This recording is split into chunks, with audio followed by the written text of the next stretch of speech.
Afrobeat Music Talk Radio, your number one African Caribbean online radio. My name is Theo Yabuachi, and we are back at it again today.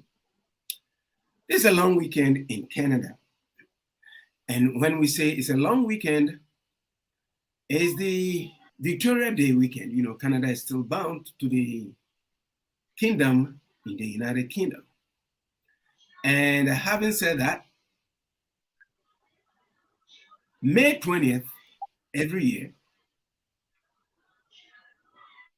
it's a long weekend commemorating Queen Victoria's Day. And it's the beginning of the summer season. It's the beginning where barbecues and picnics and pancakes and festivals and what have you come into fruition. Everybody goes out there to enjoy. But today we have a very special show for you.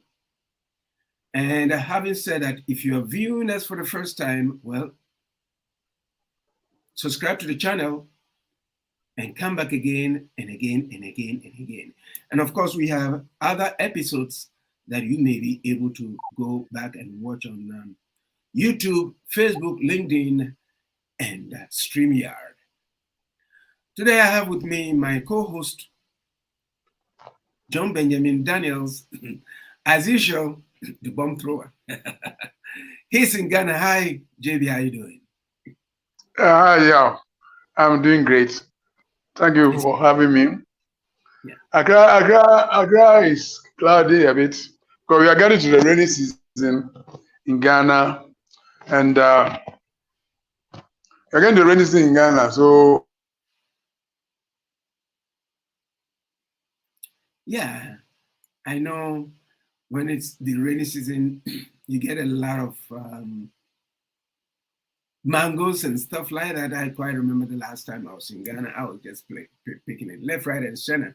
But all the same, yes, over here too, the weather is changing, and it's been raining. Sorry, it's been raining back and forth over the past 24 hours. But all in all, it's a very great day for beginners. It's a very good day, hopefully. And there are a lot of activities going on around the city of Toronto. Among them, it's the Christafari, or the Christian Music Festival, which is being held at the Nathan Phillips Square. Those of you in Toronto, the Nathan Phillips Square, that's City Hall. And it's an all-day event. And a lot of people are going to be there, and some thousands of people are going to be there. But suffice to say, last year, on the same day that they were going to have it, this music festival, it rained. And this year too, it's raining. That's a long stretch. So yeah, we have JB back in the saddle. Hi, JB. You were talking about the weather in Accra. yeah, just moving to just moving to the rainy season in Ghana. Mm-hmm. So the Accra is very cloudy.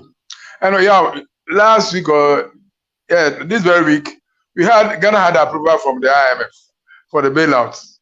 So somehow the reaction is of mixed feelings.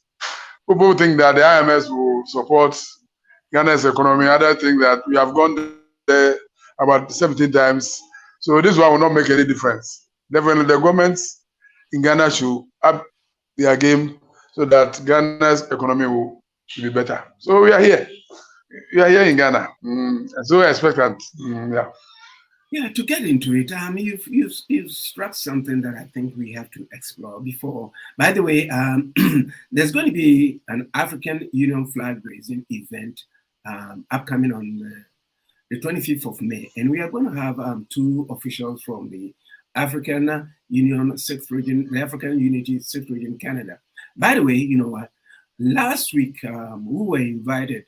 Lave was invited by the Minister of International Trade and exports and stuff like that, to attend a flag raising ceremony of the African Union with the African Union ambassador in Ottawa. But the time was too short for us to go. But provincially, they are going to do the same thing this coming 25th of May. That's I think next week, Wednesday or Thursday, I believe. And so, yeah, we'll be taking part. We'll be attending that. But before then, we are going to have two officials from the African Unity 6th Region, Canada, to come and tell us a little bit about the event. And next week, God willing, we'll bring them back and then, you know what, go deep into the African Union. You know my stance on the African Union. So they will be able to shed light on the activities of the African Union. Yeah, you struck a chord with me. You were talking about the IMF. JB, tell me one country, just one country in this, around the globe where the IMF has been able to say, this is a country that we have supported, and this country has come out of an economic recession or what have you. Just give me one. I don't believe IMF is there to support any country. It's an extension of the Western financial structure that will keep you in bondage. Financially speaking, you become dependent on them. Just tell me one. I don't think there's any one country that can say, this is what I have. This is independent of the Marshall Plan after the Second World War. It's not the same. It is not the same. The Marshall Plan was specifically made from a Western country to a Western country. But when it comes to other countries around the globe where they feel, the Western financial structures feel that, you know, well, we can just, you know, put on our mask and say that we are coming here to help you. But I don't think it has helped any country. So if the skeptics are saying that it's not workable, I think I tend to agree with them. Your take on it, please.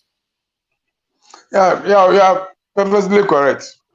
Ghana has gone, I think after Kwame Nkrumah's overthrow in 1966, Ghana has gone to visited at the IMF for 18 to 17 times. Every 3.5 years, we go to the IMF. And every 3.5 years, irrespective of the government in power, the economy slides down and we go to the IMF. You know, you remember in 1983, thereabout, when J.J. Rawlings, PNDC, took over reins of, the military took over the reins of women in Ghana.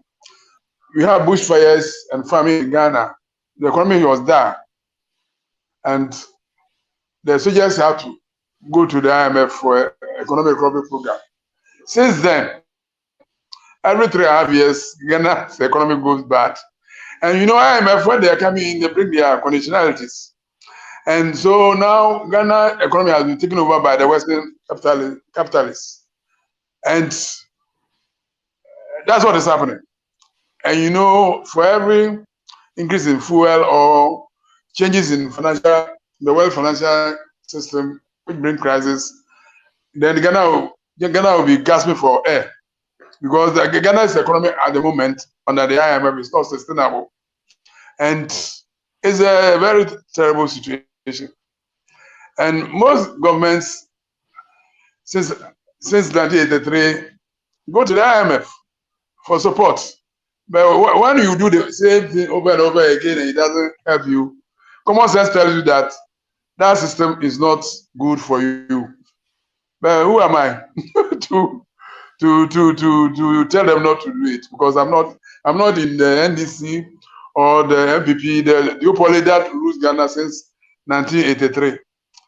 So that's where we are. It's rather unfortunate that Ghana has sat down for this rich, God-blessed country like Ghana with the oil, with the resources, natural resources, with cocoa and what have you, manganese, bauxite, gold, has sat down to mess up the economy for Western imperialists to take over our economy. That's exactly what Kwame Nkrumah wrote about, that the Americans, through the CIA and the local collaborators, overthrew Nkrumah's government. And the system was rather aggravated by the coupists, J.J. Rawlings group, who invited the IMF through the economic development program. Since then, Ghana has been an appendage of the IMF. Our budgets have been supervised by the Western, from Washington. Would you imagine that presently there's a white man in the Ministry of Finance supervising Ghana's finances, and then another person at the Bank of Ghana? It's so sad, so terrible. Ghana having been reduced to such an extent, it's so nauseating. But hey, that's the situation in Ghana. We just had another economic crisis. We applied to the IMF, and after almost 9 months, this week we had the approval. JB, I mean, like Dr. Mpindu always say, don't get me started. I mean, it's the same thing. Like if you look at the francophone countries being beholden to the Bank of France. The Bank of France has a representative in all the central banks in the CFA controlled countries. So I don't see what is actually happening. I'm not talking in terms of only Ghana alone. In all of Africa, we have the African Development Bank. We have other institutions, right? Because right now we are moving towards a multipolar kind of a world structure, so that politicians will have to be very cautious. This morning I was listening to to a speech by Professor Lumumba, and he's talking about how corrupt African politicians are right now. Because, like you indicated rightly, that's the collaborators. We think we have independence, but we are dependent still with the local collaborators who are helping to prop up all these structures to bring carnage, economic carnage to countries. And what saddens me is that they are giving pittance. They take their bribes. There has to be some sort of sanity in terms of African politics where it matters, because it doesn't make sense. And this is where the African Union comes in. But then you know my stance on the African Union. But before we continue, there's going to be a flag raising, or there has been a flag raising of the African Union in Ottawa, in Canada. That was sometime on the 17th. Laube was invited, but the time was too short to attend. And coming week, there's going to be a flag raising ceremony in Toronto, and we are going to have we have Dr. Macaulay Kalu with us. Those of you listening to us, we have Dr. Kalu with us. And if you are viewing us for the first time too, hey, subscribe to the channel. And this is Today's Africa. We come your way every Saturday at 11 a.m. Eastern Standard Time. We discuss topics of great relevance and importance to our mother continent. And we are not going to be shying away from tackling issues that hitherto we've been tiptoeing around them. That's what we do. If we come here and then we have our panelists, everybody together, and then we do it from the bottom of our hearts, because we love Africa. And there's no doubt about it. Welcome to the program, Dr. Kalu. Thank you so very much for having me here. I'm glad to be here. And how are you? I'm excellent. I'm super excited for life. I always see life as a miracle. So whenever I'm alive, I'm grateful. It's a hope. Amen. Amen. Amen. With me and my co-host, he's in Accra, Ghana, John Daniels. And normally we have about 3 others. That it's a long weekend, as you know. People have other things to do. But here we are, inviting you to come and talk to the listeners and the viewers about the African unity. By the way, we are going to bring you and Dr. Stewart here next week. You've promised to be here next week, where we'll delve into the African Union from head to toe.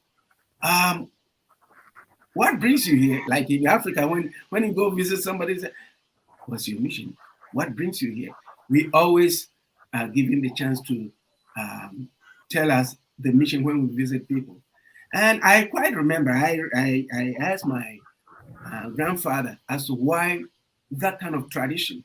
And he told me that back in the day, you may never know what, make people run or go to visit people. Maybe somebody may have been, coming after you, or you want a shelter. So they have to ask you why you're coming. So if they have to give you water or food or stuff like that, they'll be doing that. That's the African tradition. That is the African way that I love so much. What brings you here today? The floor is yours, please. Thank you so very much for having me once again, and so nice to connect with you, Mr. John Daniels. It's really nice. I was listening a little bit your conversations. It's quite interesting.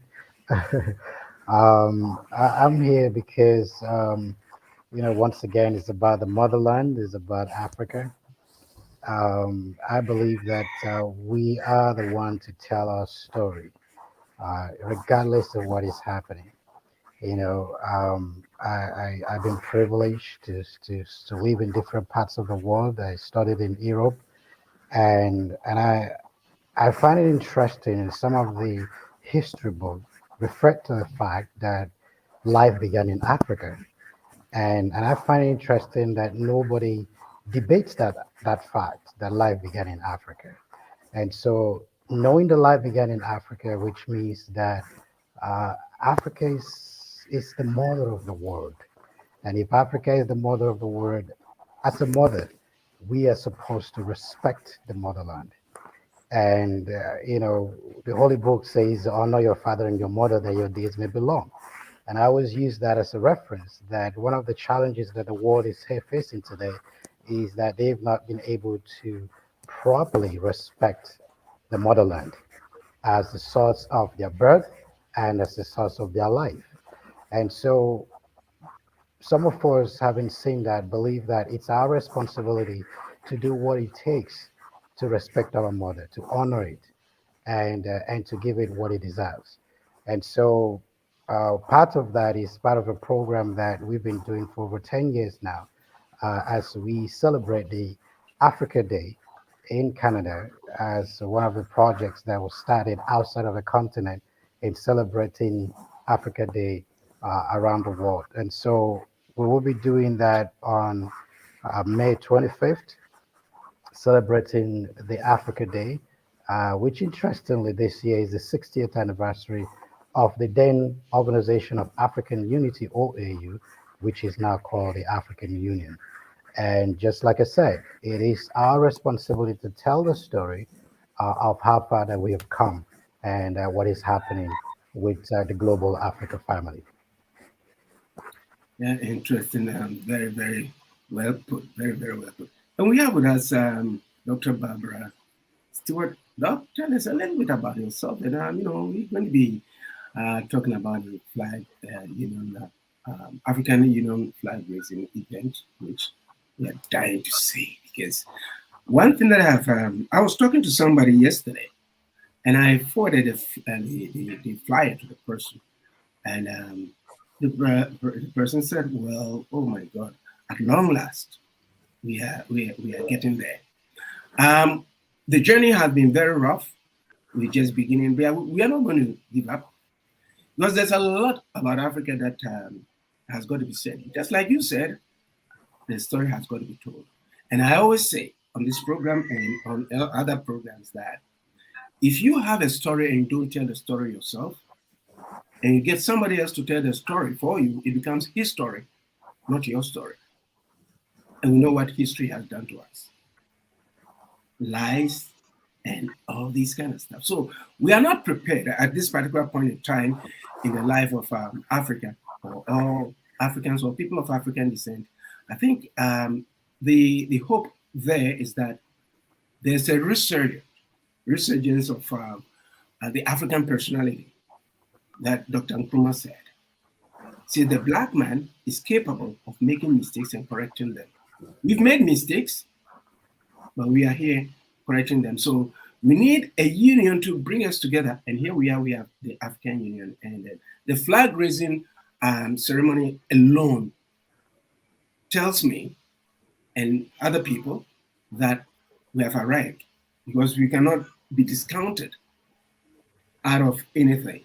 But there's a lot more work to be done, and then we'll get into it fully next week. But this is just we are just tiptoeing around the topics that we'll be discussing, because I have my stance on the African Union, but that's so I'll leave it till we come to it. Dr. Stewart, how are you? It seems Dr. Excellent, thank you. There you are. Yeah, great.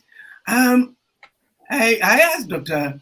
Kalu what brought him here this morning, because it's the African tradition. We have to ask why you are here. We know why we are here.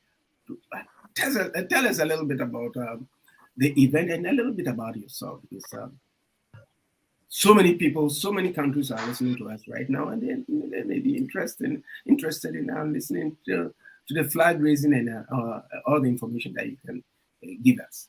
The floor is yours, please.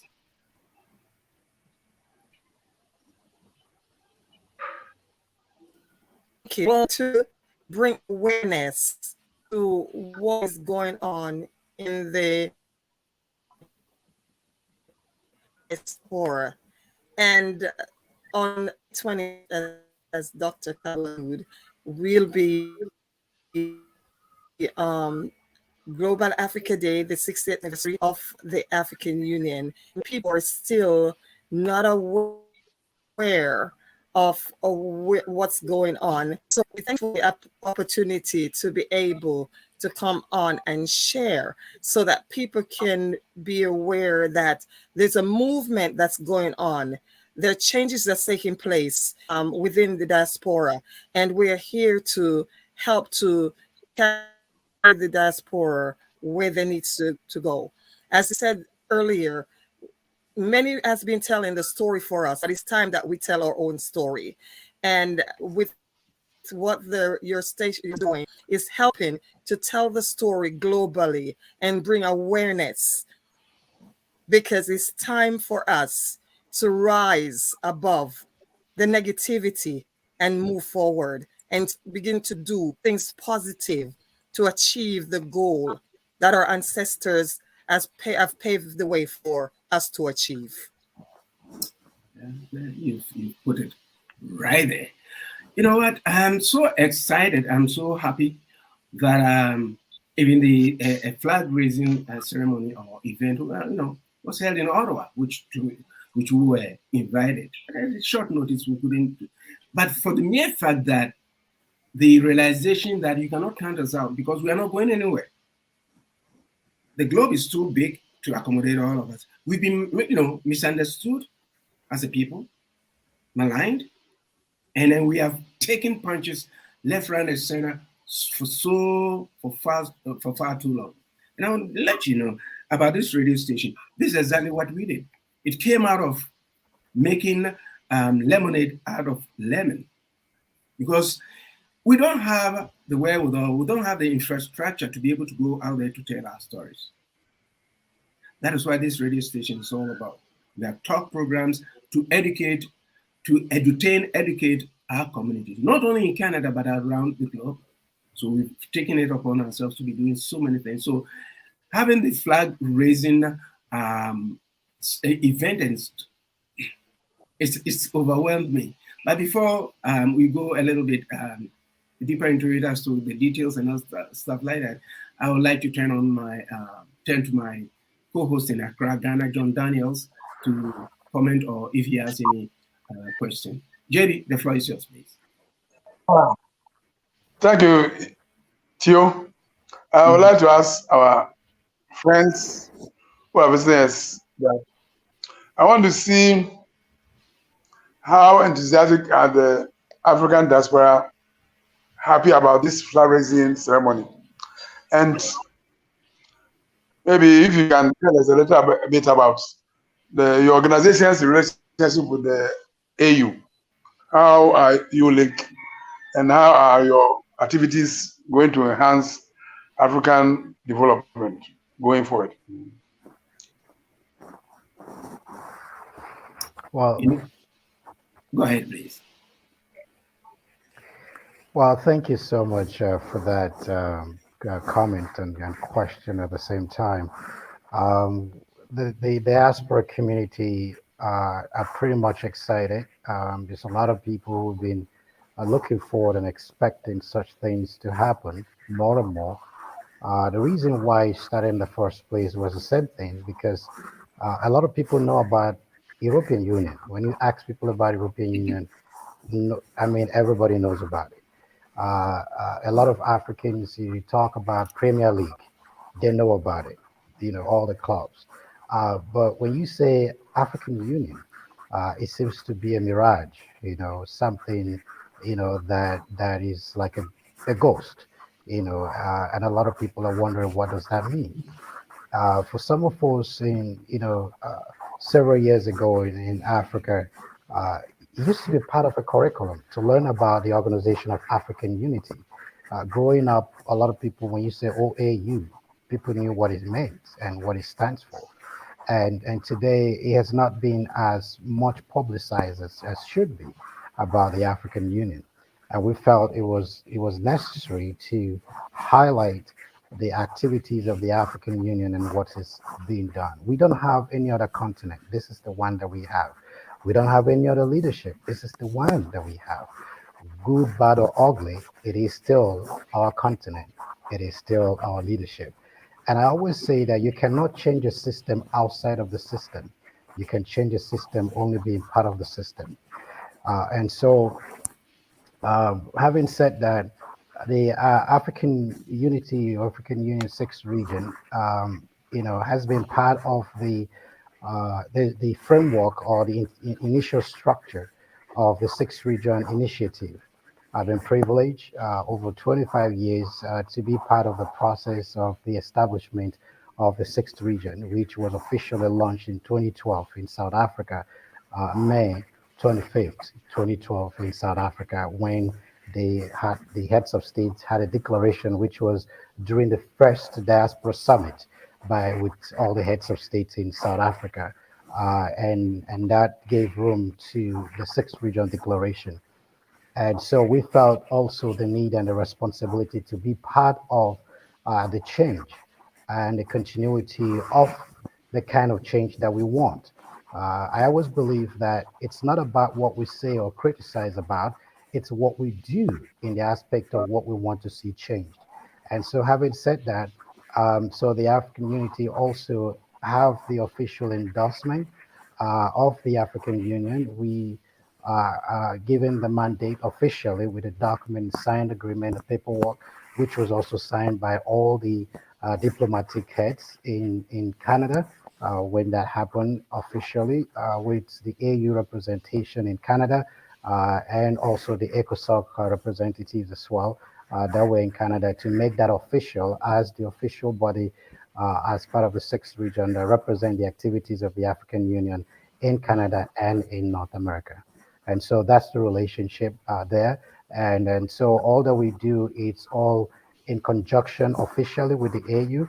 And there is no time mostly that we do the flag raising that AU does not send official delegation from the African Union. And just like this one again, they're sending official delegation. The head of the ECOSOC will be coming. The head of programming of the ECOSOC will be coming. The ambassador of AU from I think Washington and Washington D.C. will be here as well for that. So we have a lot of AU delegation from CEDO departments of the AU as well will be coming. And so it's something that AU takes very seriously, based on what we're doing, and so that's the platform in which we do what we do. So it's not something just by individuals, choosing to do their own thing. It's just the body that represents all people of African descent. So we're not here to reinvent the wheel. It's about organizations that are already doing what they're doing in the Pan-African spirit, bringing them together as a people to give that support and a voice. The biggest challenge that we have had in the past is that people of African descent have been living as people who have no parents. We do what we do, and we don't have a voice that stands behind us.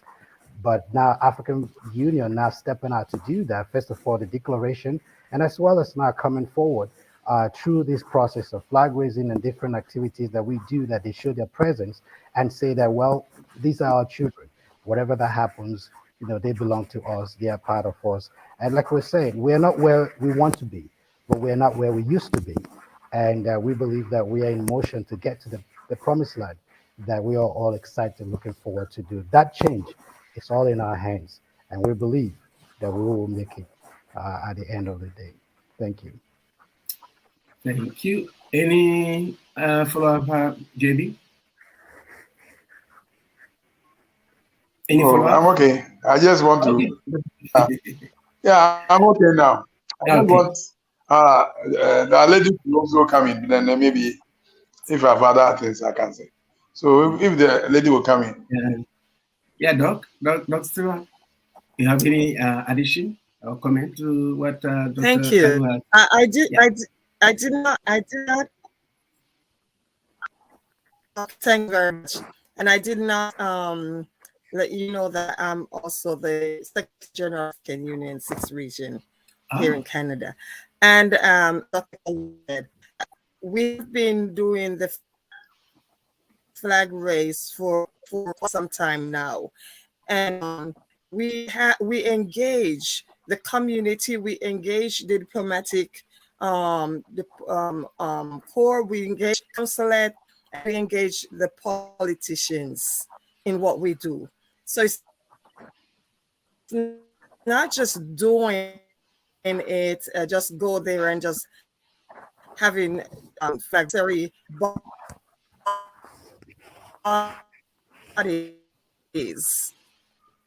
that has to do with the and about it.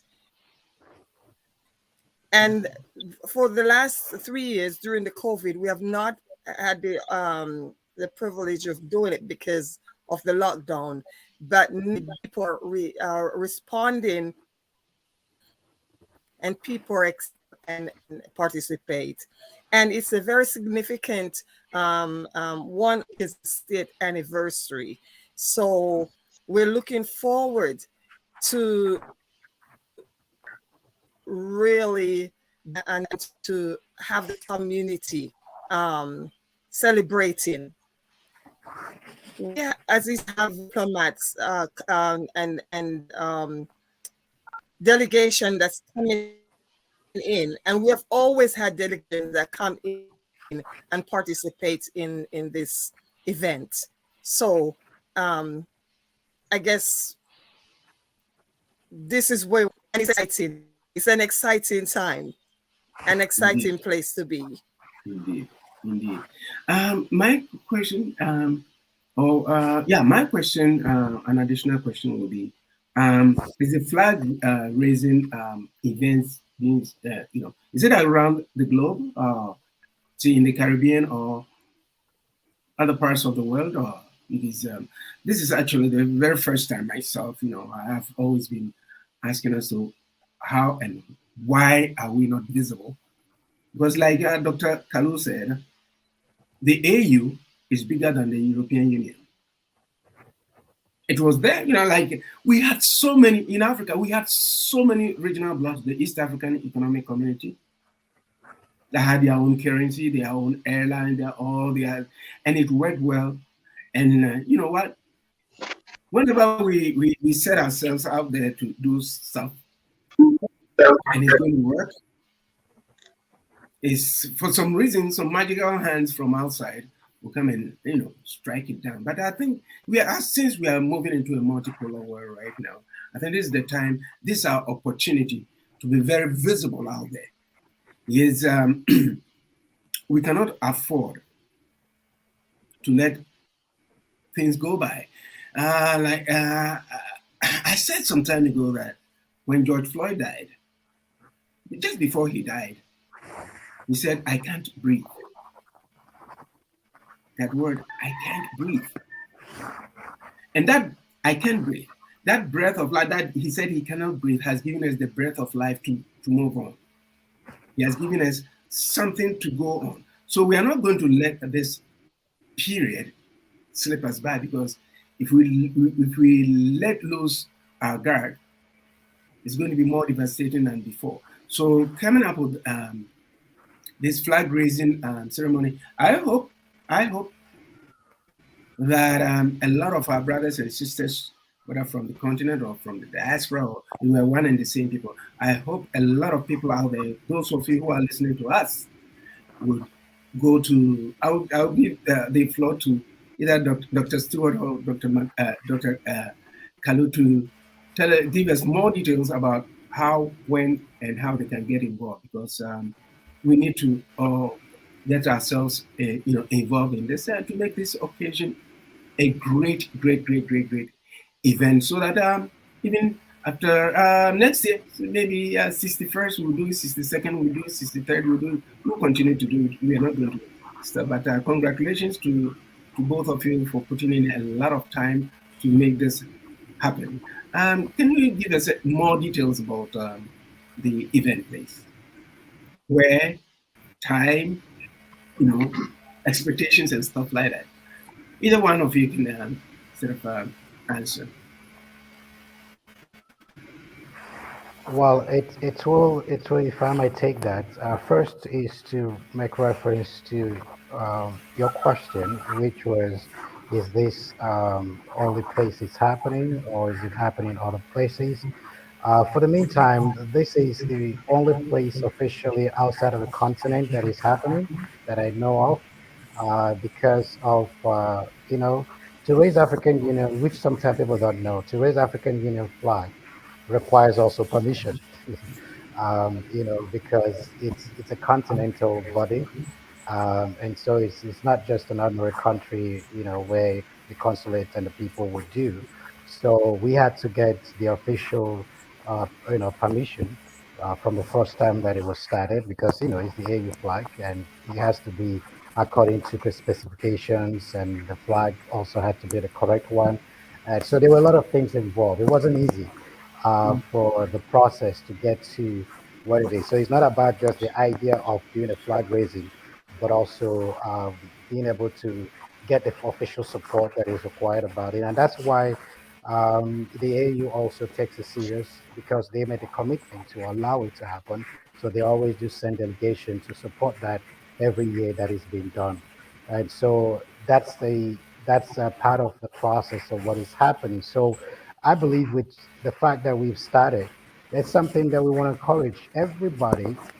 It's supposed to be happening in every provinces in Canada or in the US or in the Caribbean. We would love to support anybody else that want to do that, to make sure that a day like that, it's done simultaneously all across the globe. That we make them as much noise as possible and bring the curiosity of what's going on. Who are these people and what's happening within the continent. And so that's one of the things that we want to do. So it's for this event, it'll be happening on the 25th of May at the Legislative Assembly of Ontario, which is at the Queen's Park in Ontario. So anybody that lives in Ontario and lives in Toronto should know where Queen's Park is, which is our legislative house. And so that will be happening around the official ceremony starts around 12:15. So which means we expect people to come in about an hour before the ceremony begins, because a lot of setting that need to happen, and all the necessary things that we do. And so before 12:15, we expect everybody to be seated and be ready. And by 12:15, the ceremony starts. So interesting thing is that because it's 12 noon, so the the parliamentary body, the members of Ontario Parliament, they stops their deliberation. The House comes to recession, and everybody comes out, especially the major political bodies. The Speaker of the House will be there. He will be speaking, Ontario Speaker of the House, and all the other political parties representatives will be there as well to speak and to represent their different parties as well. So it's official, and so we expect our people, as many as possible, to come out and support and join in this celebration. And not only this time that we're celebrating as well the 60th anniversary, but it's also the 11th anniversary of the sixth region, which is the diaspora. a virtual region within the continent. We have the 5 regions: North, South, East, West, and Central. Regions of Africa, which are called the regional economic communities. But we now have the 6th region, which is interesting, and it's the 11th year because it was done in 2012, May 25th. So it's a double celebration: 60th anniversary of the African Union and 11th year anniversary of the 6th region as well. So that's what is happening. So once again, 12:15 official kickoff, and we expect people to be about an hour before time. And those of in the media and all that, please, we ask that they publicize as much as possible, be present to interview people, to ask people questions, to talk about it, and be able to send it out through all your social media handles so that we can make as much positive noise as possible to get the attention of the world to what we want to achieve. Thank you. Dr. Stewart? And if I may add,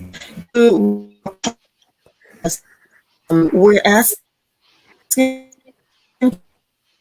people to register early because we have to submit the people as possible can attend, but to attend the reception inside, it's 120 that is there, and have a pass to get inside.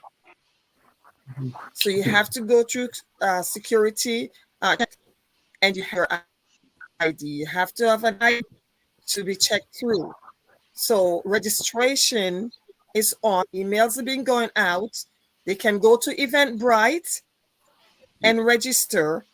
And also, if you're having any challenge, they can call me at 647-7959. 647-785-7959. We will guide them around to what to do. Thank you. Suffice we're to looking say, forward to everyone that comes out and celebrate with us. And we thank you, Love Bay, for having us on today. You're coming back next week. But and thank you, that's right. John Daniels. Yeah. Suffice before we let you go. There's a program that I came up with the name. It's called Highway 6 to Africa. It's an entertainment program that comes on every Saturday at 4 p.m. Central Time, and we have conversations. We don't interview on this radio station. We say we have conversations. Because if you say you're going to interview somebody, they sort of hold back a little bit. So we have conversations with artists, managers, publishers, Grammy Award winners, Juno, what have you, big names, small names, mid names, and stuff like that. I came up with that name, Highway 6 to Africa, recognizing the fact that the diaspora is the 6th region. So the Highway 6 is back to Africa, where it all began. I love that program. I love that. Thank you. So every Saturday over the past 2-3 years, we do that. And we invite people to come and, we strive as much as possible to go into the hinterland, if I can put it that way, to go and flush out our brothers and sisters who we've never met. But we want to tell them that there's a home there, there's a region there for them, they are part and parcel of the struggle, so they have to be part of it. So that's why we came up with that name. And through that, we're able to get the Garifuni people from St. Vincent and the Grenadines and Honduras, and we've been giving out history about our people in the diaspora. Every Saturday at 9 a.m., we try as much as possible to get our people, our community, to learn more about Africa. Because, we've got a lot to share with the rest of the world. Because we've contributed about 90% of what civilization is rather enjoying right now. If it comes in terms of inventions and all these kind of stuff, we don't have to be where we are right now. the recognition factor should play a bigger role. So the flag raising events that is being, that is going on has got to be continued, because it is on a road for recognition. Now, we don't need anybody to recognize us as a people. We are there already, but we just want to amplify what has been, showered on us, be it good or bad. But most of the time, it's negative. We fight the negative aspect of it whilst being respectful. We fight fire with fire because we've held back for far too long. And this is the time that our brothers and sisters in the diaspora, hey, what we are saying is that we all belong to one continent, no matter what it is, no matter how you look at it. So make it a point to be at Queen's Park if you live in Toronto and attend this ceremony. And before we go again to, my son is in Ghana, his first time, he's 29 years old, his first time in Ghana, and he went to the Cape Coast Castle, and he told me that it was breathtaking. So we have to go back. Sankofa, the spirit of Sankofa is within us. We can never forget what has happened to us. But then we cannot dwell on that, but we have to look at it from a point of view where our development, economically speaking, should be the center point, because we have everything that God gave us.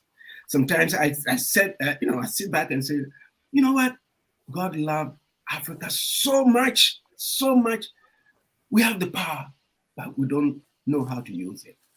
But this time around, maybe not within our lifetime, but the children and the children's children would rather make a difference.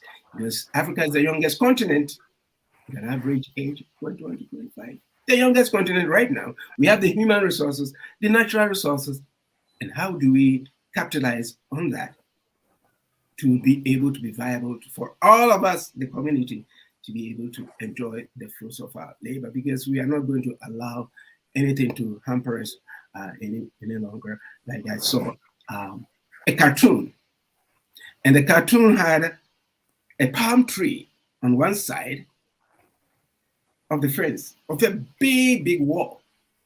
On the other side of the wall were African people watering the plant. And the plant has grown and gone over the wall to the other side of the wall. And guess what? Some people are gathering the fruits. So we have to cut down the tree and replant it ourselves for our own mutual benefit. And on that note, I'd like to thank you, Dr. Macaulay Kalu and Dr. Barbara Stewart, for joining with us today. And rest assured, we are going to continue to publicize this event because it's very dear to myself. This is John Daniel, Dr. lMpindu. He's in flight right now. Madam Cynthia Chirinda, who is in Zimbabwe, and Dr. Lamin Diallo, who is the host of this program.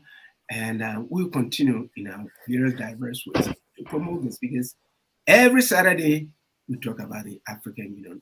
And God's so good, here you are. We don't have to go to Addis Ababa to get people to come and talk to us. You are here. So if there's anything that we can call upon you to come and, do justice to it, we'll call on you. But to the listeners out there, next week Saturday at 11 a.m. Eastern Standard Time, the full panel here, we are going to have Dr. Barbara Stewart and Dr. Macaulay Kalu back, and then we'll go into a deep business where it comes to Africa. Because the theme for this year is Acceleration of the African Continental Free Trade Area Implementation, where we have hitherto had the Senior Economic Policy Advisor to the Economic Commission for Africa, Dr. Joseph Mensah. He was here. We had a very great conversation. So we are going to do just that. So thank you once again. You'll see us there on the 25th of May. And before that, we'll continue to publicize it. So thank you. Any parting words for the listening public, please?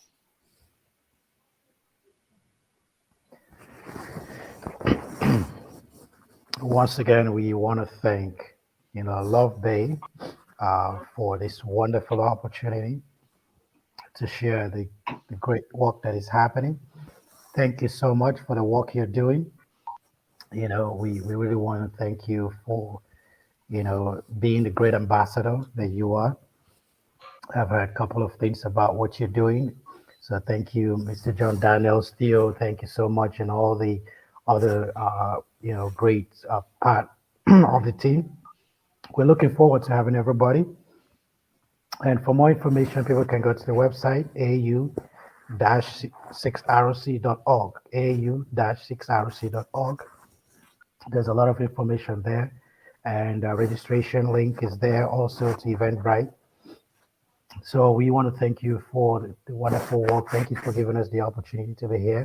And we look forward to connecting more with you. God bless. God bless, and we look forward to seeing you next week, folks. We've been having a conversation with Dr. Macaulay Kalu and Dr. Barbara Stewart. You know what? They are from And the like African we say, Union. we're not here to reinvent the wheel. We are rather here to push it to where it's supposed to be. I get you. I get you. So, folks, if you want more information, it's 647-785-7959. 647-785-7959. Get in touch and then get your registration in order and join us on May the 25th, Queen's Park in downtown Toronto, Ontario, Canada. Have happy long weekend to both of you. Thank you. Bye-bye. Thank you so much. Thank you, and same to you. Thank you. Bye-bye.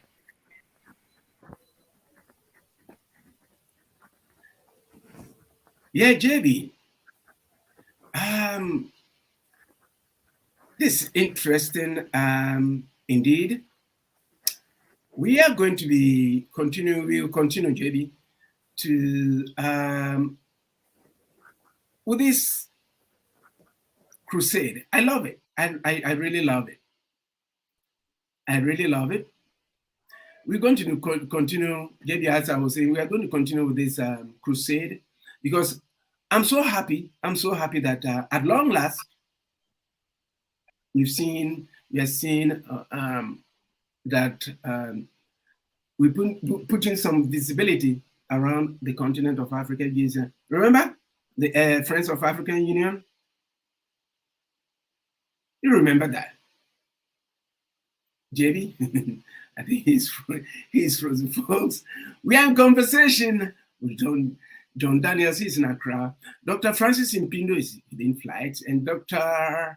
lMpindu is on an assignment, and also Madam Cynthia Chirinda is on her way back to the United States from Zimbabwe. So next week we are going to have a very great time, a very great topic to discuss. But today, the topic is about governance in Africa. Governance. Maybe we may want to add Dr. Kalu. Well, Dr. Kalu, I want to engage you to bring you back in this conversation, if you have the time, so that we'll be able to proceed with what we are talking about today. It's about Africa taking concrete steps. Africa taking concrete steps to protect her interests and resources. That is the topic that we are talking. So most probably you may want to join with us and then discuss that. Africa taking concrete steps to protect her interests and natural resources. That is the topic. So what do you think, Dr. Macaulay? What are some of the concrete steps that comes to mind when it comes to protecting our interests and our resources?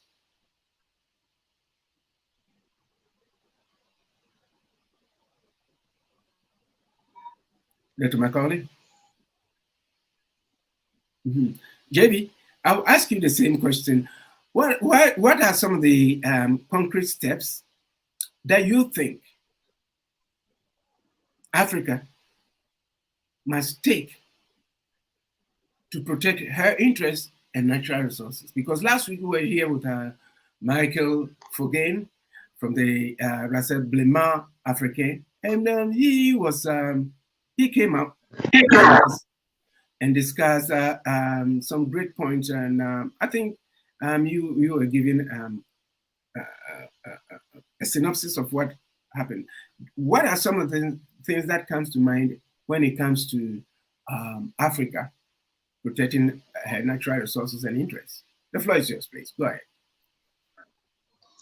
Yeah, I think that the situation in Africa, if you are looking at it, you have to start from colonization of Africa.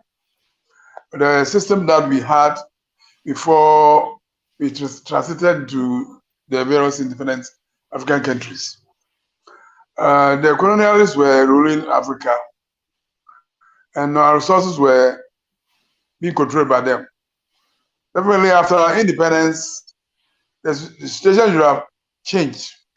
You know, in Ghana, Kwame Nkrumah, the first president, tried very hard to win Ghana of that control of our resources by the foreign powers. And you know what happened when the coup was staged against him to overthrow him. And I believe that the other African head of states or presidents or prime ministers took a lesson from what happened to Kwame Nkrumah, and somehow they allowed the situation to, the situation under colonization to continue even after independence. And that's where the situation has moved on until now. And with the situation where the African countries always have the economies going bad, they invite the IMF to, they go to the IMF for a bailout and they invite them to come and supervise our economies. And when the IMF is coming, they give you conditionalities. And one of the main key conditionalities is to open up your economy for foreign investments. That's the kind of way of telling you that.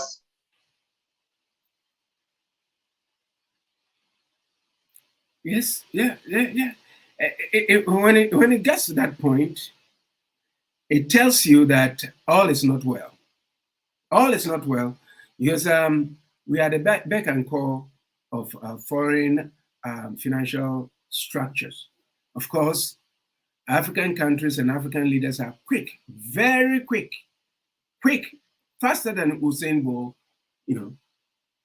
to go outside to solicit for financial assistance. And meanwhile, speaking about this, they are sitting on so many deposits, so many different natural resources that has been given to us by the Almighty. But yet, they don't see what they have. They have the power, but they don't know how to use it. How to sit back. Not that they don't know. We have become a cesspool of corruption. And it's not helping. It's not helping at all. It is not helping. The governance, the structures, everything is not working. And the question is, why? Why is it that we've not been able to put our resources together to be able to compete? Because we have everything that has been endowed to any human race. What is it? Are we still going through the vestiges of colonialism? I think we cannot blame outside powers. Because if I'm in my house and somebody comes into my house, I should be able to know where the kitchen utensils are, where everything is.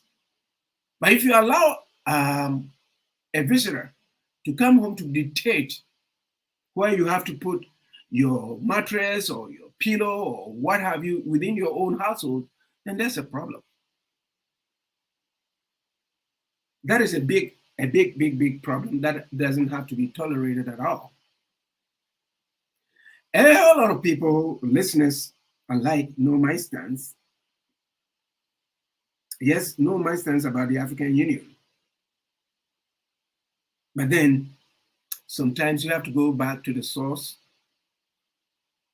and then find some answers. That's why it has taken the station the interest to invite the African Union 6th region in Canada. Because there are so many other organizations out there that are parading as being affiliated with and to the African Union. So sometimes we have to be very careful. But then we've gotten some clarification, right, left, right, and center. And so excited about the flag raising events that is going to be taking place on the 25th of May. And the theme is Africa acceleration of the African Continental Free Trade Area implementation. Yes. And why is this? And why is this? You know, the fact of the matter is Africa has gotten so much resources. And how do we protect and use it to the betterment of our people? We've invited back Dr. Macaulay Kalu. And today it's not about the African Union. We've finished with the African Union. Now we are going into how Africa can protect her interests, both natural resources and her interests. Over the past couple of years, I've come to the realization that sometimes you have to speak truth to power. And if you don't have the power to speak, you don't have the infrastructure, it becomes a problem. It becomes a problem in the sense that the continent of Africa is bigger than the European Union. I mean, than Europe.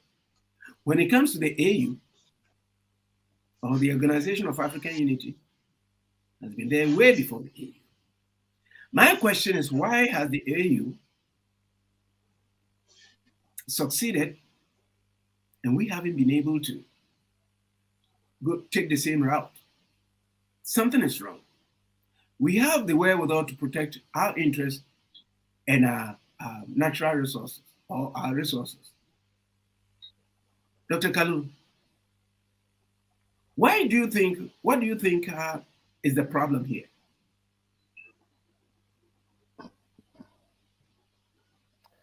Well, thank you for having me again, and I want to thank you for the thought process of the conversation of what can we do to improve or do it better. Now, one of the things that I said earlier in the conversation is that you cannot change a system outside of a system. You have to be a part of a system to change the system. And for you to change the system, it means that you also have a system in place that is working. Now, there are a lot of things that had affected us over time. And some of those things are the aspect of agenda and structure. Now, one of the things about history is that the Western world, they think ahead. They actually had a project or a plan that is almost as old as 3,000 years as a plan of where they want to see themselves and what they want to achieve.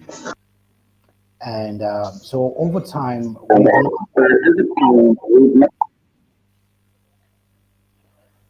over time, we've not been able um, to put together our thoughts in a process that everybody can read it and understand it. And that's why a few years ago in 2013, we came up with the Agenda 2063. Now, Agenda 2063 was And still, it's a roadmap of telling about the Africa that we want. Before, we didn't have anything like that, which was a bit challenging and difficult for us to have a plan.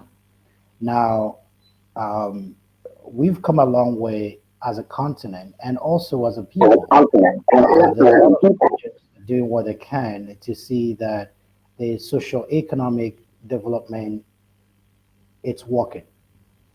So, following what you're saying, I think for me, I always like to look at the bright side. I like to look at the positive side, in which, first of all, like I said, we now have an agenda 2063, which outlines the direction the continent want to go for the next 50 years, which is 2013 to 2063. And also now we have the African Continental Free Trade Agreement, which by God's grace, if properly put together and if functioning, will be the biggest trade agreement in the world. As Africa is, the biggest continent in among all the other continents, and with the highest number of countries as well, 55 of them. And so, like I mentioned, we might not be where we want to be, but there's a light within the tunnel that there's something coming that we're going to get there. And the good thing also is that there's a lot of mistakes that have been made. We learn from our mistakes. A lot of our leaders, heads of states, have made mistakes. That they've come into a place where the manipulations of the West and the rest of the world they are waking up to it.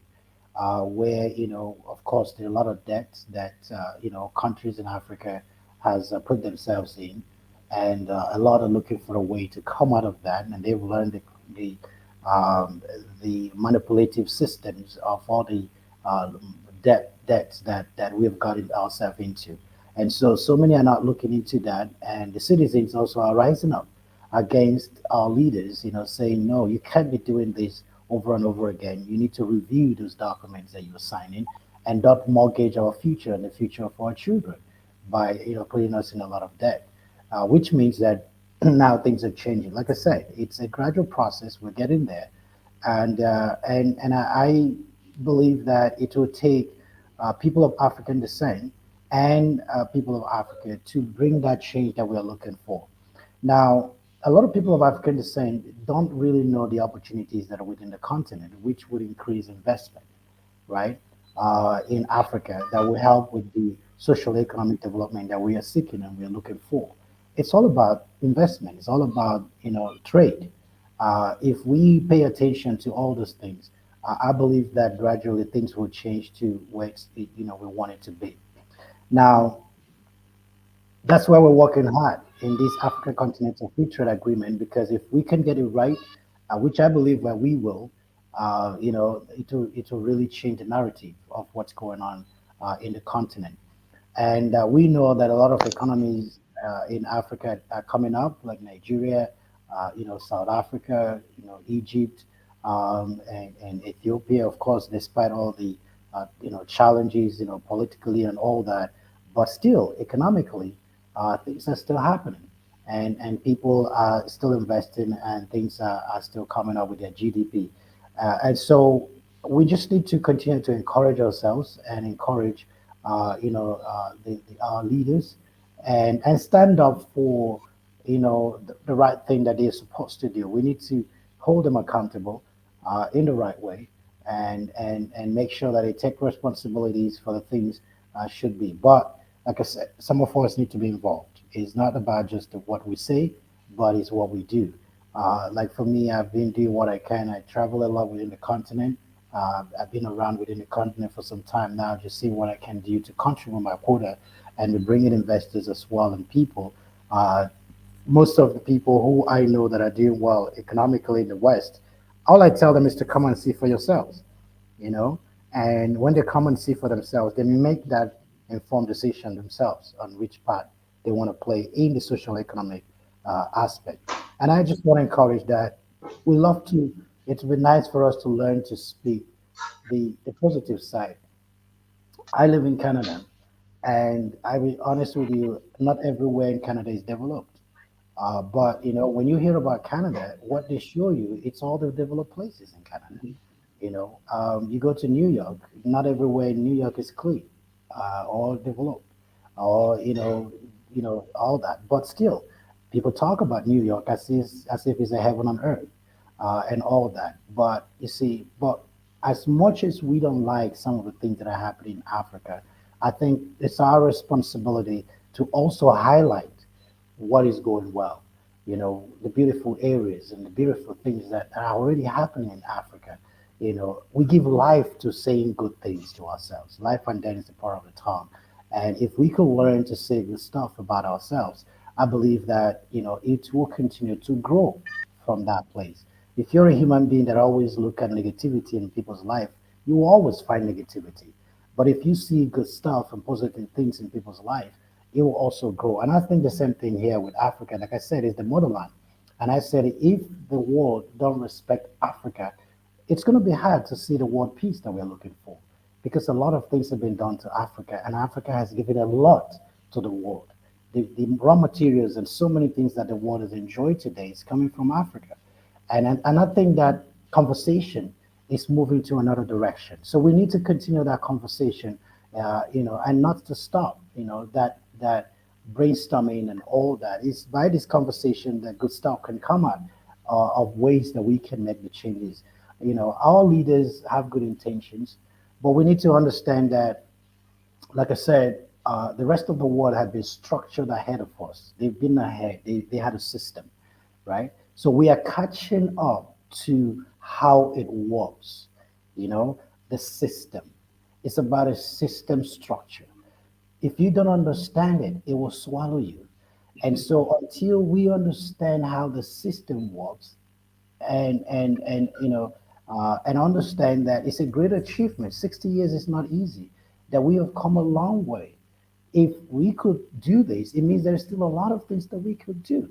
Now, also, we need to understand that one of the challenges as a continent, sometimes people make reference, they say, oh, look at China, or look at India, or look at that. But as large as they are in population, as in reference to Africa, it's a country. It's not a continent, right? And Africa is a continent with different countries.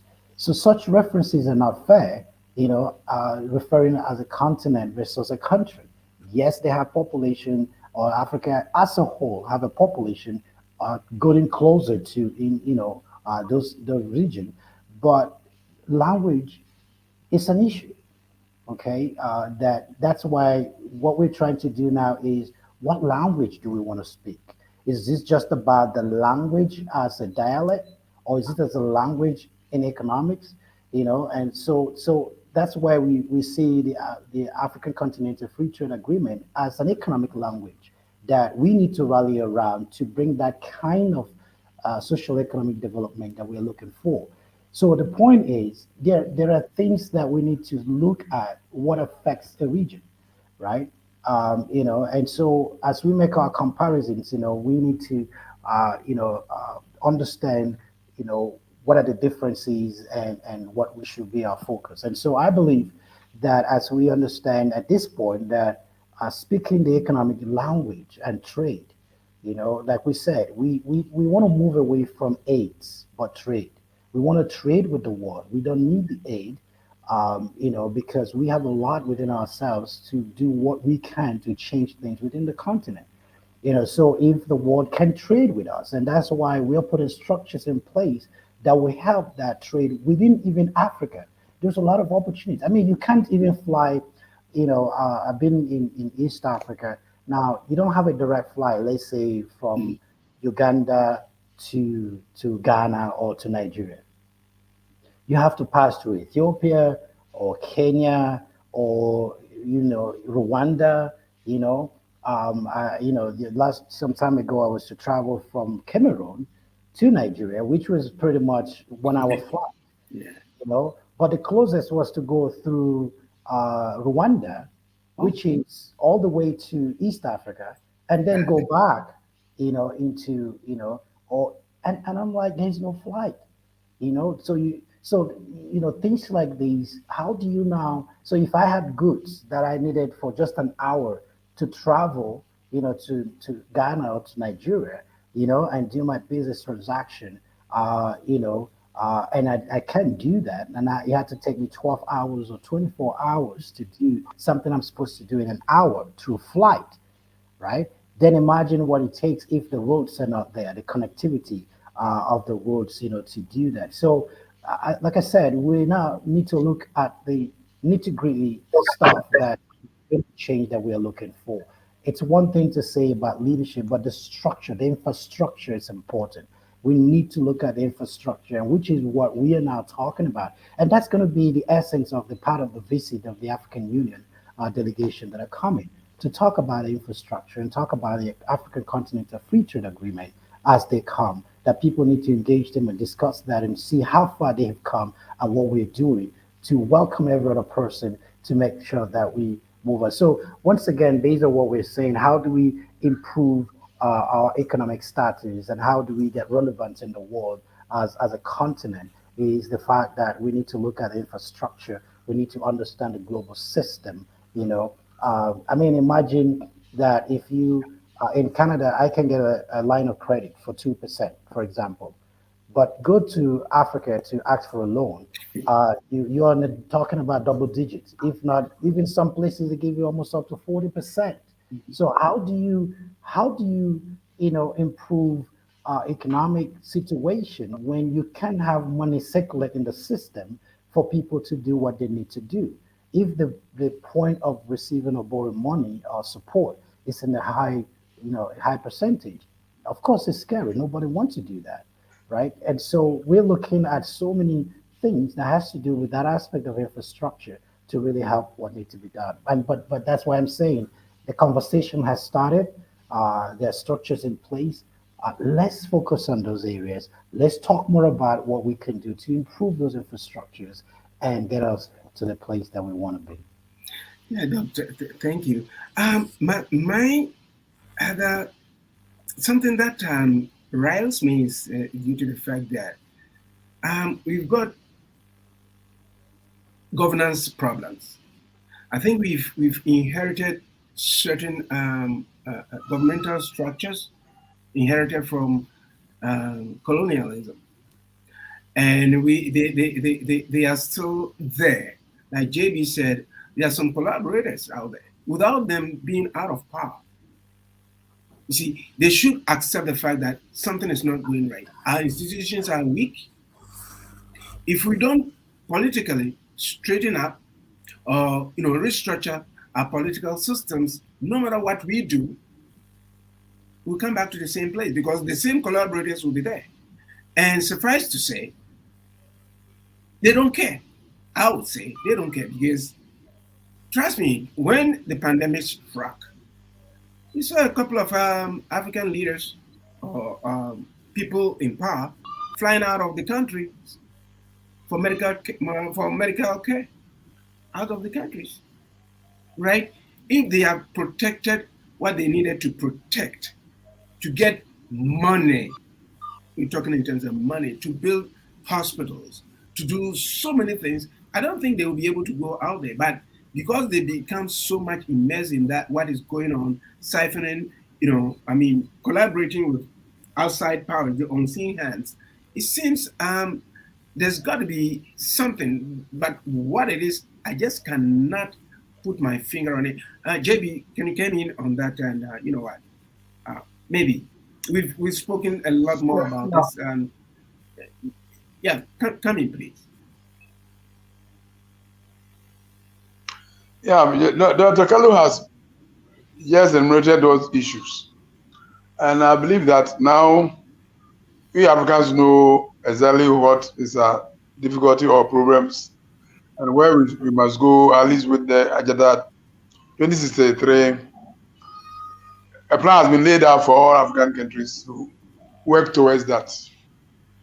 But have we put our economic planning together as African countries that will propel us to converge at a point that we can fulfill Agenda 2063? And of course, the government, the bad governance structure that Theo talked about. What is the way you do about it? you have got a good idea, like the African trade, free trade area system. It's a good policy. Most of the African countries have signed it. But like Doctor just said, if you are going to export some perishable goods from Ghana to, say, Zimbabwe, which should take you about 1 hour or 1 day, it's going to take you 2 days, crisscross the various African countries before you can get to your destination. What is Africa doing about all this infrastructure, all these airports, all these airlines that we need to have? So Africa, for the African problems, yes, we need to talk about them, and Theo and myself and Doctor, because we don't run any country, we cannot do much about our problems. We cannot do much about African problems. And it's our leaders who have to take the decision, who have to implement the decisions, the African decisions, that will put us to our final destination. So that if we don't constantly draw the attention of our leaders to what they must do and remind them of the bad things they do to our nations, we cannot go anywhere. So I believe that much as you can talk about the good things that is happening to Africa, there are so many bad things that are militating against our forward march. And we need to talk about it as we go along. Otherwise, those negative things will draw us back. But I believe that if you look at that single policy of the African Free Trade Area, and the industrialization that will bring in the various African countries, and the jobs that will create in the various African countries. But if we are not able to market or transport or air freight our goods to the other African countries who need what we produce in our countries, what good will it have been? So after Africa will have a real master plan. You cannot just sign on the African Free Trade Area without talking about infrastructure, without talking about the airlines, without talking about the train networks, without talking about the good roads and bridges that will connect the various African countries. And this is where the conversation should be. Otherwise, now when you talk about the African problems, every African knows about the problems, but how to put in programs that will get to our destination is what is wrong. Yeah, that's my only comment. No? And that's my only comment now. I'll ask a question, but you go ahead with the discussion. I'll come in later. Yes. Doctor, any comment? Just like what Mr. Daniel said, yes, there's a lot of things that need to be put in place, and which I completely agree, and we need to do that. One of the things that I look at, the areas that for me, I focus or encourage, the people that I work with to focus is what can I do to be the change that I'm looking for. Um, I've realized that as I travel across Africa and I support people, what I've realized is that when people intentionally begin to make impact, they become example even to the government. Now, sometimes, people want to do some projects and they'll say they want government support. But what I've realized is that when you begin to do something that creates jobs, that changes a neighborhood, that changes the people, that transforms the life of people, you automatically get the attention of government to come and support that, right? I remember one time as I was living in the Netherlands, and I was doing program that had to help the homeless, a rehabilitation program for their alcoholics and different programs in the Netherlands when I was there. And the government approached me and said, we have funds, for what you're doing, and we want to collaborate with you to see that this thing you're doing continues. Now, I didn't go to them to say I need funds, right? But the thing that I was doing got their attention. And the same thing that I say to anywhere in the world, if we come together, we bring what I call the best practices, and that's the good thing about the diaspora, because there's so many good stuff that we've learned from the West that we can bring back home. A lot of us have supported the growth in the West because we started there, we grew up there, we've done a lot to contribute to what's going on in the West. When you say the West, I mean, you can't count us up. I'm Canadian. You can't take that away from me, Mhm. right? But I'm also African, and to that effect, what is it that I saw or I've been doing within, Canada that I can also bring to the motherland? Did the country stop me from coming to any part of Africa to do that? Sometimes, some of us know our roots, maybe from Ghana or from Nigeria or from any other country.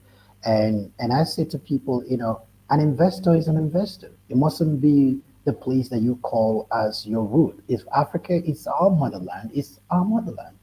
If I go from let's say Ghana, and I come to Uganda, I'm seen as an investor, and I'm treated equally as an investor, like somebody coming from the US or any other place, right? And I take advantage of that as an investor in Africa, right? To be that change that I'm looking for. So I believe that apart from the aspect of infrastructure, which is needed, apart from the aspect of, like I said, the aspect of governance, it's all about. Now, let us also understand. So, I'm a policy person. I deal in policy. And one of the things that I tell people is that in the governance structure, governments do policy, they don't do implementation. Okay. Some of the things that we are lacking in Africa is policy interpretation and translation. People don't understand what that means. So they hear about budget, they hear about certain things about what is being done or funds that are coming into their country. The citizens don't know their right. In Canada, things are done by constituency. Now, if I hear about a project that the government has put out based on development, my company as a consultant can go to my MP Mhm. and lobby for an opportunity to get that contract. Okay.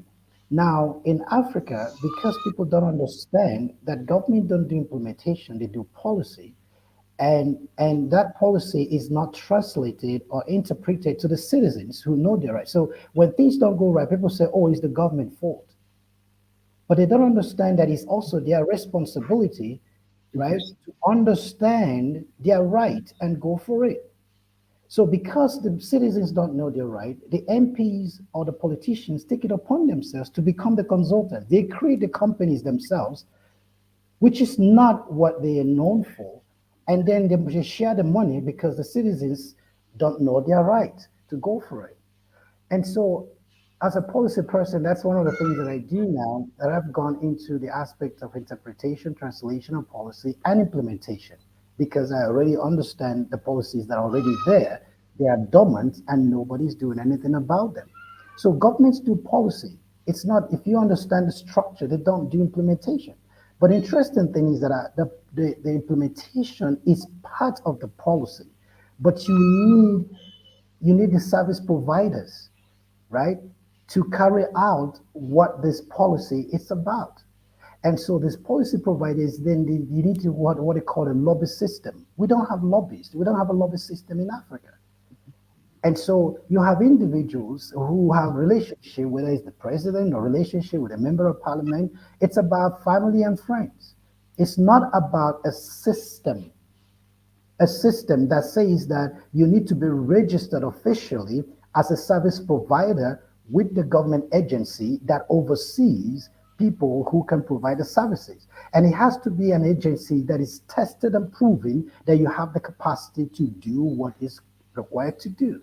So, because we don't have those systems in place, this is the same thing we talk about structure. And so, like people will say, "Oh, I want to invest in Africa, and it's difficult," but they're not looking for investment. They're looking for relationship with government. They think even investors coming in, they want to be partner in how they can take more money from the government. They come in, so they are seeking government approval and all that. But I said, business. If I go to Canada and I find a business, a private sector that is doing very well, right? And I choose to partner with them. They're already doing well, and I add value to what they're doing. I'll be making money because this private sector is already structured. There are so many ways that we can bring solution to what is happening, but that's why I said these conversations are important.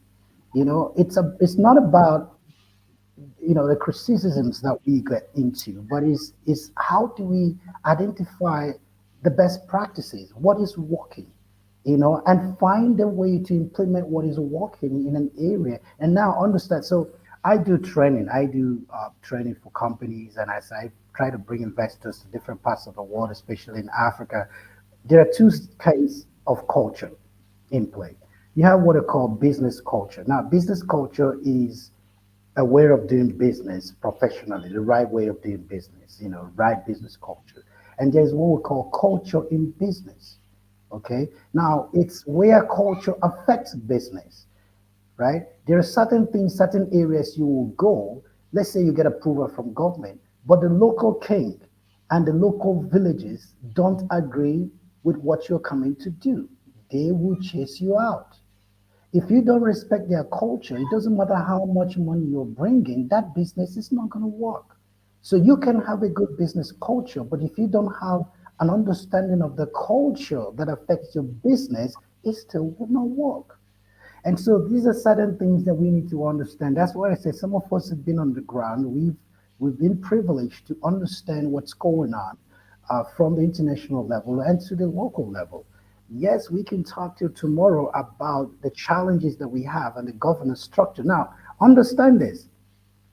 You have a president, for example, who has studied abroad or has traveled abroad and has seen good stuff that are happening, okay, from the Western perspective, and we say, well, this is, but now understand that a lot of people that he's governing don't have the same exposure. They don't.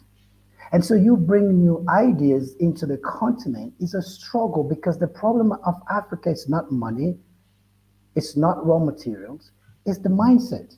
I did a project as an example in Nigeria because the central bank they were giving money for startups. Okay. About, I don't know, I think 10 million is the highest average, 5 million to 10 million naira, for entrepreneurs and startups. Now, you have a lot of young people say, oh, I want to do this project, I want to do that project, but I don't have money. And they said, okay, we will support you. We'll give you money, which is probably an average of $5,000, $7,000, to start. But you find out that now these are people who are complaining government, right? Central banks say we will give you money, but you have young people who now money is being given to them. Some of them use that money to do visa and travel out of the country. Some of them use it to buy cars and do things that are contrary to what they submitted as a project that they were given money for, right? And so you see now the point is it the money is the problem because you got the money you're looking for, but it's the mindset, right? That they have something else in mind outside of what they're actually asking for. So our problem is not the resources, it's the mindset. Because I tell people, I said, you may not have money, but if you have the right spirit, I say vibration leads to attraction. Bill Gates didn't have money, he had an idea. He kept selling his idea until somebody, reluctantly gave him money. Okay, less than even what he was looking for, but it was an idea that he had. Apple had the same issue, right? He didn't have the money, but he had an idea. So many great stuff that we have in the world today, it's not a money problem. It's the vision problem. It's an idea problem. When you are genuine in what you want to do, the right people will be connected to you. But people think that money is the first thing. What we should be thinking about is love and care. When you care for people genuinely, you will attract love and care in whatever you're doing. But when you put money, I say love people and use money. Don't use people and love money. And that's the problem we have. We love money and use people to get the money. But we're supposed to care for people and money will come. And so there are interesting things that are happening in the world today that is not based on just the policy or governance. It's the mindset. The same person that is complaining that the person is not good, give him an opportunity to bring the change. He will do worse than the person who was there before. So it's not about governance, it's about the mindset, okay? The systems that we need to put in place to make things happen. And so, and that change can come from every angle. It can come from a local community of somebody who decided to have orphans. We have somebody who built an orphanage and built a school. By the time he did that to help the people, people started supporting that, paying for school fees and all that. And the whole place began to develop because one person decided to do something.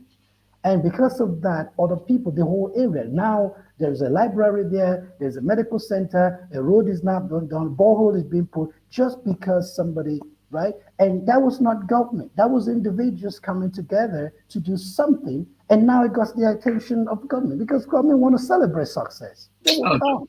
Doc, I think we have a lot to talk about next week. Honestly speaking, we are enjoying this conversation. Just like you said, we have to have constant conversations. As a matter of fact, on this radio station, we are going to be introducing a new program come July. That's just about, yeah, right, in July, where we are going to introduce a new topic. A new program called Community Conversations. We've already started that as a pilot. And tonight at 7 p.m. Eastern Standard Time on the Blue Sky Show, there's a segment called Community Conversations. We bring out the topic as a community and we discuss it. The community will have to sit back and discuss because we don't sit down to talk about the issues. We have some misconceptions about what you're saying or something, oh, the government did it. But then what are you doing as an individual? What can we do to change? Because if you take, was it Tunisia or Algeria, it took one person for the Arab Spring to come up, to change a system. So when it comes in terms of Africa, like President Obama, his first trip to Africa, when he was in Ghana, he said, you need Ghanaians or the Ghanaian government or the people of Ghana would have to build their how did he put it? Their structures. The institutions have got to be well grounded, where accountability should be number one. If you give him the money to go and do stuff and you don't do it, you've got to be accountable.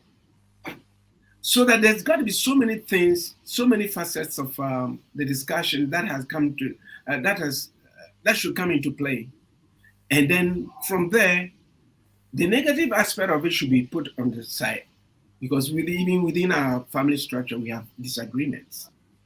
So, in so saying, I will say that hold your thoughts, Doc. We bring you again and again and again and again and again. We are enjoying this conversation. I know Dr. Francis Mpindu, Cynthia Chirinda, Dr. Lamin Jallo, and all the other listeners out there are listening. And folks, we have been in conversation with Dr. Macaulay Kalul. And I would also like to thank Dr. Barbara Stewart and my co-host, JB Daniels, who's all the way in Ghana.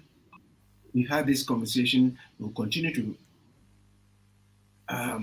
continue with the conversation until hell breaks loose. Because the fact of the matter is that there's so much to talk about Africa. We have to use our platforms for the betterment of our people. We have so many things going on within the social media structure. The question is, are we using it to educate our people? In all of this, education is number one.